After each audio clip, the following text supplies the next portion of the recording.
Good evening, and thank you so much for joining us. I'm Lydia Colbita. And I'm John Gray. We're glad you're here. Continuing to follow up now some local frustrations with asylum seekers, that whole situation, how it's being handled here in the capital region. We already shared the specific concerns from leaders in Albany and Schenectady County. Now we are hearing from the company tasked with transporting and housing the migrants. News 10's Karina Dominguez joining us now in studio live, telling us what she learned today. Karina. We've been talking to local officials and nonprofits about what they're seeing firsthand. I've also reached out to the CEO of DocGo. It was just last night when we received a response to yesterday's press conference, which said it was the first time DocGo has been made aware of any issues. Frustrations over the migrant situation are rooted not just in communication, but also access to services. The first bus arrived in Colony in the middle of the night over Memorial Day weekend. Then weeks later, more buses arrived in Rotterdam. In the statement released by DocGo, the company said it pulled over 500 asylees in its care, and 85% feel they are well supported in the program.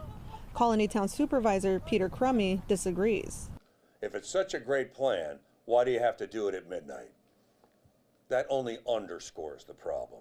Asking about how DocGo is utilizing local groups, a spokesperson told me today that they are working with 3 local vendors for food, security, and laundry services. Their response also said they are working with community-based organizations, but they did not provide what organizations those were.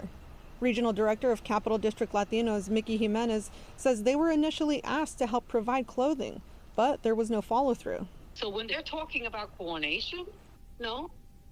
They're asking, and when we're pushing back and saying, hey, we're not set up, we don't have the resources, the response from them has been, we don't either. Well, then who does? Jimenez wants to know how DocGo is spending the money in the community. We need to first find out truly where is this money that they're supposed to be using to help them being allocated. And number 2, yes, we need money. You want us to do case management, you want us to provide culturally responsive food, but I need to get more staff. We're a staff of 3. We have reached out to DocGo again to further clarify which vendors they're using, who they've contacted, and how much money they are receiving to support local asylees. We have not yet received that response. Meanwhile, the people who were brought here taking matters into their own hands. A meeting today with local nonprofits working to assist them. Reporting in studio, Karina Dominguez, News 10 ABC.